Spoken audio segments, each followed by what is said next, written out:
Assalamualaikum semuanya. Sebelumnya saya ucapkan terima kasih karena masih terus mengikuti cerita bergambar di channel ini. Dan untuk kawan-kawan yang belum subscribe ke channel ini, dukung saya ya. Klik tombol subscribe dan klik logo lonceng untuk bisa berlangganan gratis di video cerita bergambar selanjutnya. Oke, sebagai imbalannya kali ini saya akan coba menggambar sekaligus bercerita tentang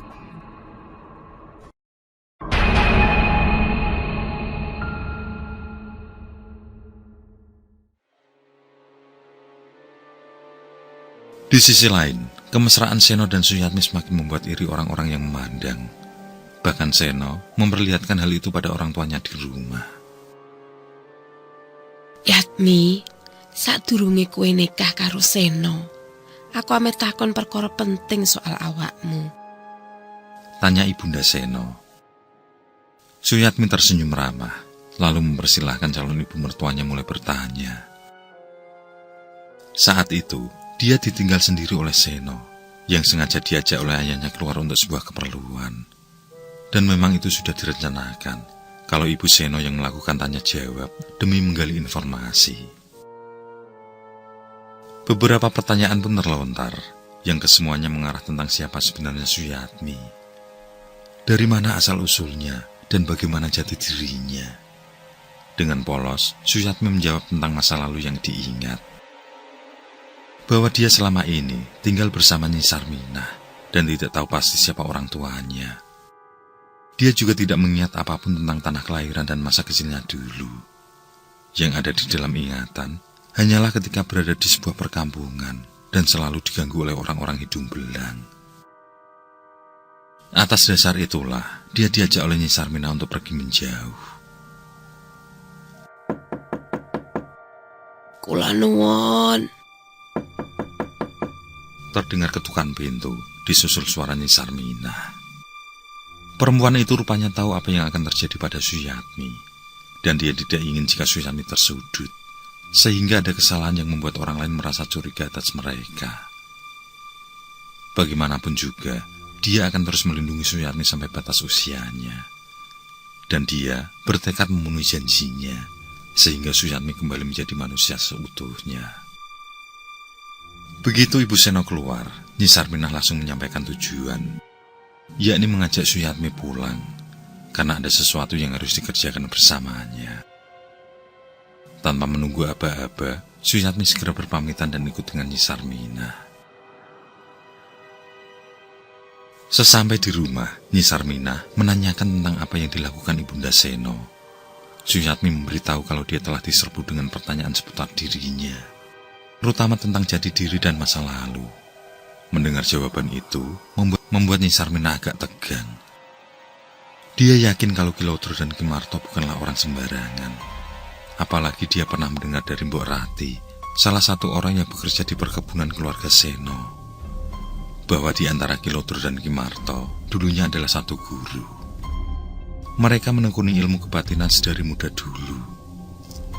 Dari hal itulah yang membuat Nyi Sarminah yakin ada bahaya yang mengintai, dan dia harus punya cara untuk menangkal hal buruk yang mengancam. Aku ora opo-opo, Kang. Ucap Suyatmi pada Seno, yang datang menanyakan keadaannya. Dia takut jika ibunya telah berbuat kasar. Seno, sadurunge kowe sesanding karo anakku Suyatmi, ana syarat sing tak jaluk marang kowe. Lan syarat iku kudu mbok lakoni kanthi ikhlas le. Perkataan serius itu keluar dari mulut Nyi Sarminah. Seno berjanji akan melakukan apapun demi Suyatmi. Dia siap dengan segala syarat yang dipinta oleh Nyi Sarminah. Dengan suaranya yang agak cemas, Nyi Sarminah mulai memberitahukan dua syarat yang dipinta. Yang pertama adalah jangan sampai Seno mengulik masa lalu Suyatmi. Dia beralasan kalau masa lalu Suyatmi adalah masa yang suram, sehingga hanya membuka luka jika mengingatnya.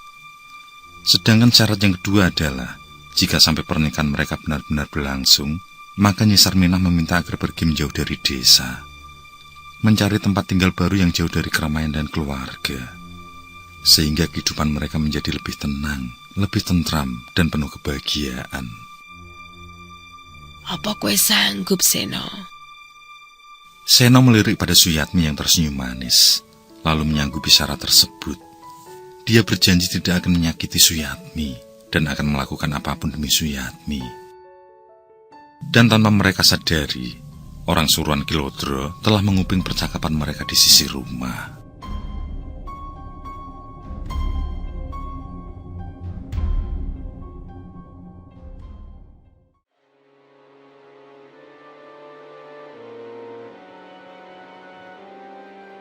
Seminggu sudah berlalu, namun Kilodro belum juga memberi kabar tentang hal baik pada keluarga Ganis. Sedangkan kondisi Ganis semakin hari semakin dirudung kesedihan. Gadis itu telah tergila-gila pada Seno. Berulang kali, emosinya tidak terkendali dan tidak mencelakai Suyatmi. Namun Kimarto maupun ibunya mampu mencegah dan membuatnya kembali tenang. Sesuai kesepakatan, maka Kimarto melakukan jalan keluar sesuai dengan keinginannya. Dia tidak lagi menemui Kilodro untuk berunding, apalagi keadaan Ganis semakin mengkhawatirkan. Mulai mengamuk tidak jelas, dan terus memanggil Seno agar memenuhi janji menikahinya. Sempat ibundanya berniat memasung Ganis, tapi Kimarto melarang. Baginya, Ganis tidaklah gila, tapi hatinya yang terluka yang membuat jiwanya sedikit goyah. Sang ayah memutuskan mengajak Ganis pergi ke suatu tempat wingit yang cukup jauh dari desa. Di bawah pohon besar dengan sendang di sampingnya, dia akan memandikan Ganis. Dia akan merawat Ganis supaya lebih adem dan lebih terkontrol. Nduk, yen kowe kepengen Seno dadi bojomu, anu to karo bapakmu, ucap Kimarto yang tidak ingin anaknya berontak. Setelah selesai ruatan, Ganis disuruh berendam di dalam sendang dengan memakai jari, sedangkan ayahnya mendampingi di atas bebatuan besar di sisi sendang. Ganis hanya menuruti apa yang dipinta sang ayah. Yang ada di pikirannya hanyalah Seno. Dia ingin lelaki itu berada dalam pelukannya. Kimarto melakukan satu ritual demi Ganis. Itulah yang direncanakan sejak awal terputusnya hubungan dengan Seno. Di sisi lain, setelah tahu apa yang dipinta Nyi Sarmina pada putranya, perlahan-lahan Kilodro sudah mulai menemukan titik terang tentang Suyatmi sebenarnya. Dia juga melakukan suatu ritual untuk mengungkap kecurigaan yang dipendam, yakni tentang kuntilanak.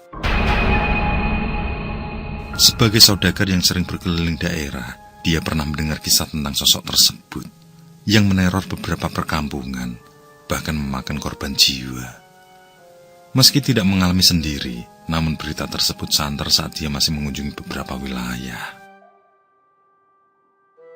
Saat hendak melakukan ritual tersebut, barulah dia teringat janjinya pada Kimarto, bahwa tepat seminggu dia akan menyelesaikan permasalahan dengan anak mereka. Dari situlah, dia datang ke rumah Kimarto, berniat mengajak sahabatnya itu turut serta membantu ritual. Ngapunten Ki, nembe mawon tiyange kisah kalian Ganis. Turene badhe ngruwat Ganis supaya balik kados riyin, ucap ibu Ganis begitu Kilodro datang mencari suaminya. Disusul kemudian menceritakan kondisi Ganis seminggu terakhir yang membuat ayahnya semakin cemas. Kilodro tahu kemana sahabatnya melakukan ruatan, tapi dia tidak menyusul karena ritual yang akan dijalani baginya lebih penting, karena akan mempengaruhi kehidupan Seno juga kehidupan Ganis ke depan.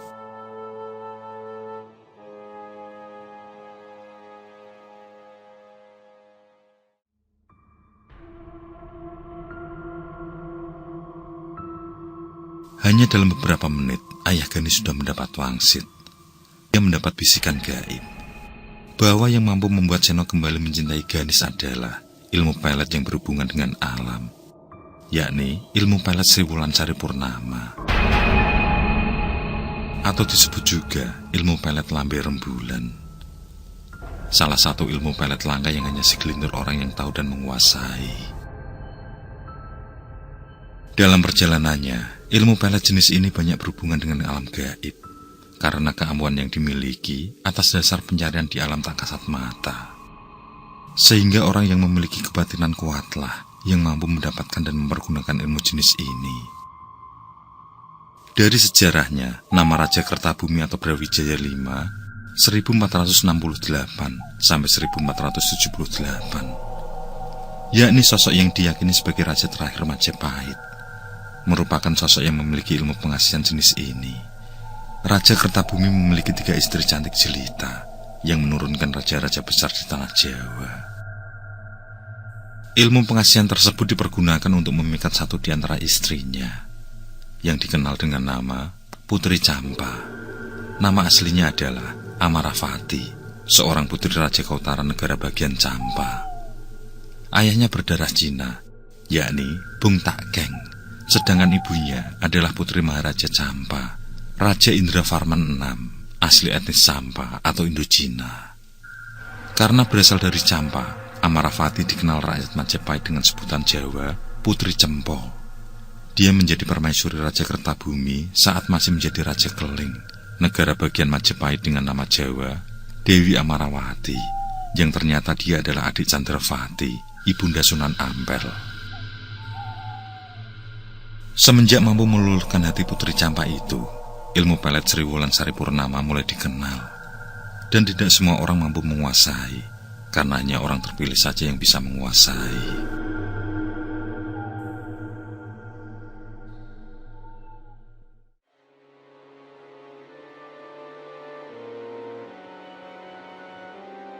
Setelah mendapat apa yang diinginkan, Ganis pun diajak pulang. Dengan cabut tangan yang didapat saat menjalani tapak kungkum, maka dilakukanlah ritual tersebut tepat di malam bulan purnama, di mana secara kebetulan keesokan paginya Seno sudah janjian dengan Suyatmi. Mereka akan menemui orang tua Seno guna meminta izin untuk menikah. Ngopo Kang Seno durung teko mrene ya? Ucap Suyatmi setelah memakai baju yang berulang kali dipilih. Perasaan Nyi Sarminah mulai berubah kalut. Dia yakin ada sesuatu yang terjadi pada Seno. Karena tidak biasanya dia mengingkari janji, bahkan selalu datang lebih awal jika berjanji. Nyi Sarminah menghibur Suyatmi agar tenang. Mungkin saja Seno sedang berhalangan, atau ada kepentingan lain yang lebih diutamakan. Di tempat lain, Seno sudah berduaan dengan Ganis. Dia menjadi berpaling hati setelah terkena ilmu pelet yang dilancarkan Ganis atas bimbingan ayahnya. Malam itu saat ritual pelet dilancarkan, Seno dimasuki sosok Ganis dalam mimpinya. Yang di alam bawah sadar itu, Ganis mampu menaklukkan hatinya. Seakan-akan Ganis adalah wanita tercantik yang mesti menjadi pasangan hidup. Hingga pagi ini, dia tidak sabar untuk menemui Ganis. Dia lupa akan janjinya dengan Suyatmi yang sudah berdandan sangat cantik demi restu dari orang tuanya. Seno tidak bisa terlepas dari Ganis. Dia ingin terus berdekatan dengan gadis tersebut yang sejak malam itu jiwanya telah kembali dalam kebahagiaan.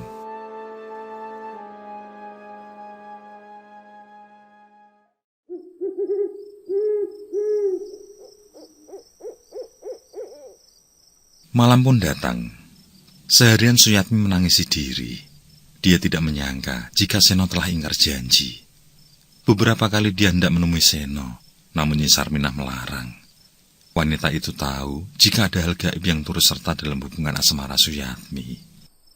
Sebisa mungkin, Nyi Sarminah akan melakukan penerawangan untuk masalah yang dihadapi. Namun sesuatu yang tidak terduga terjadi. Kilodro yang selesai melakukan ritual dan tidak tahu kalau anaknya telah terpikat dengan Ganis, mendadak datang bersama beberapa anak buahnya. Dengan kasar, lelaki itu menyuruh membekap Nyi Sarminah juga Suyatmi. Lalu secara perlahan, dia mendekat pada Suyatmi.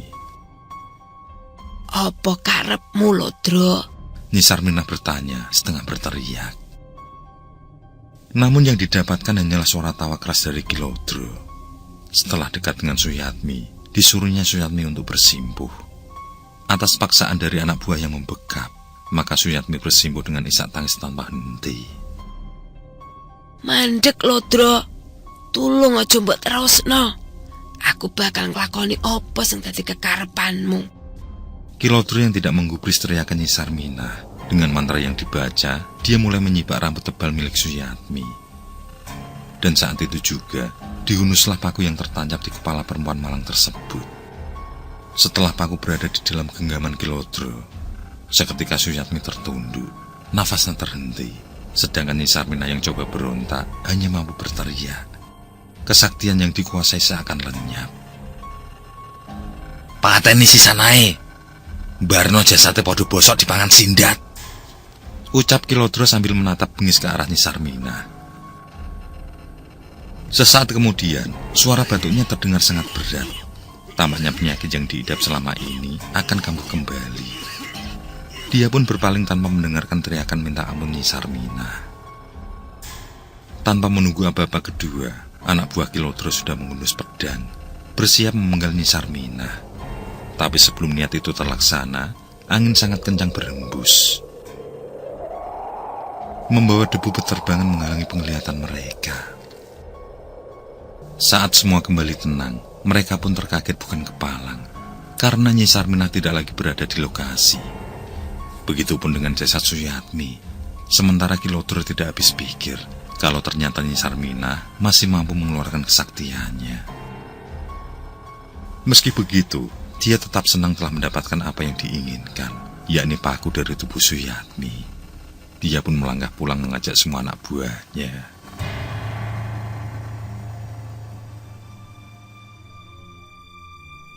Setiba di rumah, Kilodro kembali marah besar saat tahu Seno diguna-gunai oleh sahabatnya sendiri. Yang dia tahu, setiap ilmu pengasihan pasti akan berdampak buruk. Dia pun menanyakan pada istrinya tentang Ki Marto, apakah sahabatnya itu datang ke rumah atau tidak. "Gak ono moro, Kang," jawab sang istri memakai bahasa Jawa kasar. Memang bahasa seperti itulah yang selama ini dipakai untuk berbicara dengan suaminya. Jawaban itu membuat kemarahan Kilodro memuncak. Dia merasa kalau Ki Marto sudah tidak mempercayai dan tidak menghormatinya lagi sebagai seorang kawan. Karena seharusnya Ki Marto mempercayakan semua pada dia. Kilodro merasa telah keliru menilai kepergian Ki Marto saat itu, yang ternyata bukan hanya melakukan ruatan terhadap Ganis, tapi juga bersekutu dengan sosok gaib untuk menaklukkan Seno.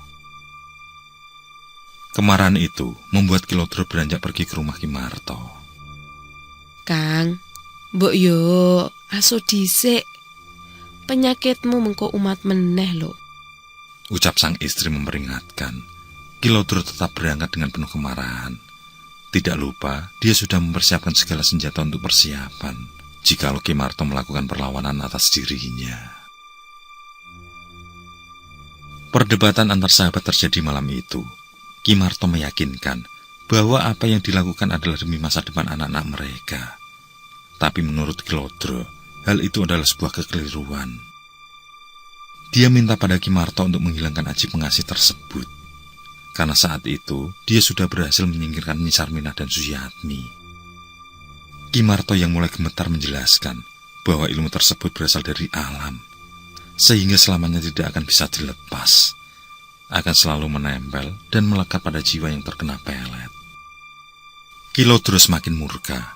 Tanpa dia sadari, sosok Suyatmi yang sudah menjadi kuntilanak telah membisiki kemarahan itu, sehingga keributan tidak dapat dihindarkan.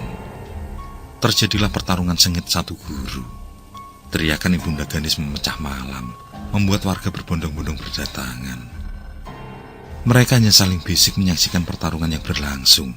Begitupun dengan Ganis dan Seno, mereka tidak bisa berbuat apa-apa selain meminta menghentikan keributan itu. Dan di tengah laga, penyakit paru-paru Kilodro kambuh. Dia memuntahkan darah hingga terjungkal ke tanah. Tanpa dia sadari, paku yang berada di sakunya terpental entah kemana. Dan di saat itulah, dengan kejam Ki Marto menghabisi sahabatnya. Dia yang seperti kesurupan tidak menggubris teriakan semua orang, termasuk istrinya. Terus saja dia menghunjam sahabatnya itu dengan keris sakti yang dimiliki.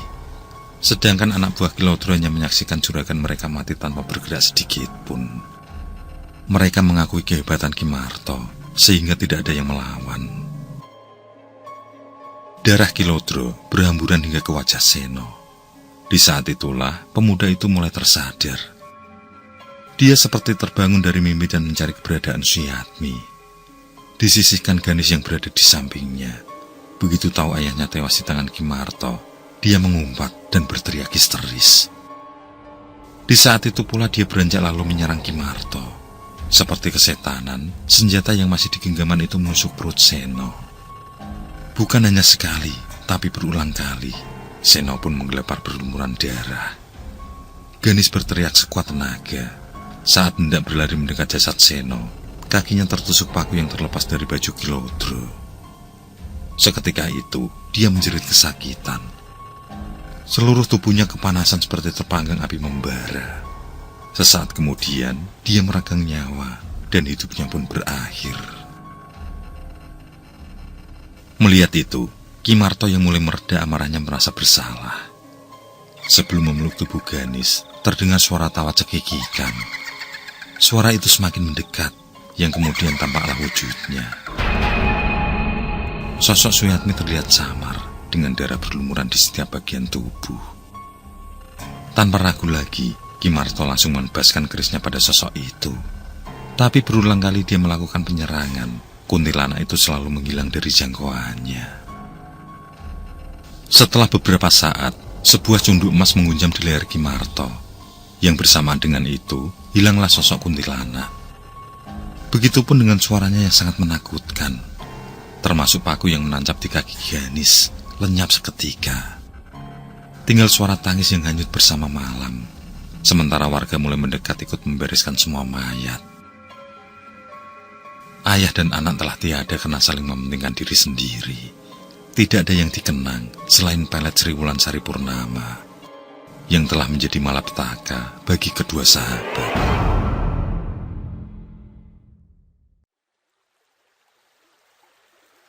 Sementara itu, di waktu yang bersamaan, Nyi Sarminah menjadi dalang dari semua kejadian. Setelah kepergiannya dengan membawa jasad Suyatmi, dia berada di dekat sendang di mana Ki Marto meruat Ganis. Di sana, Nyi Sarminah melakukan satu ritual untuk menangkal ilmu pelet tersebut.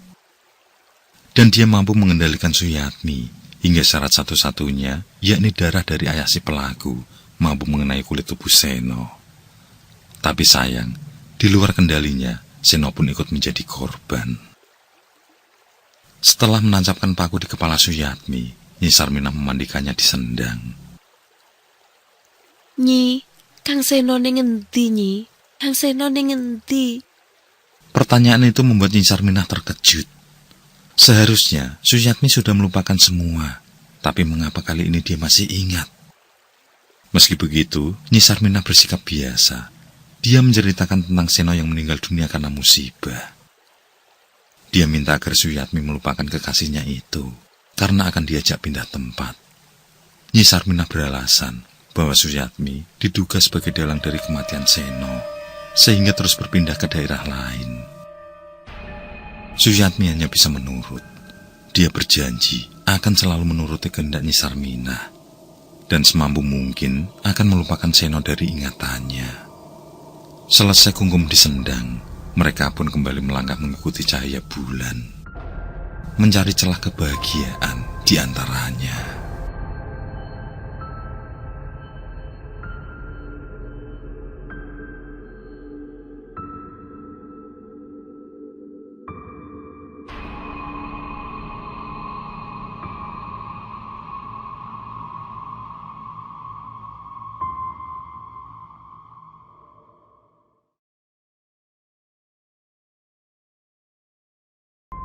Oke, saya kira cukup cerita kali ini. Untuk cerita-cerita lainnya, silahkan buka di bagian video dalam channel ini, di playlist cerita bergambar. Sekali lagi terima kasih ya. Jangan lupa like, komen, share juga boleh. Dan untuk yang belum subscribe, langsung klik tombol subscribe. Semangat berkarya. Akhirul kalam, wassalamualaikum warahmatullahi wabarakatuh.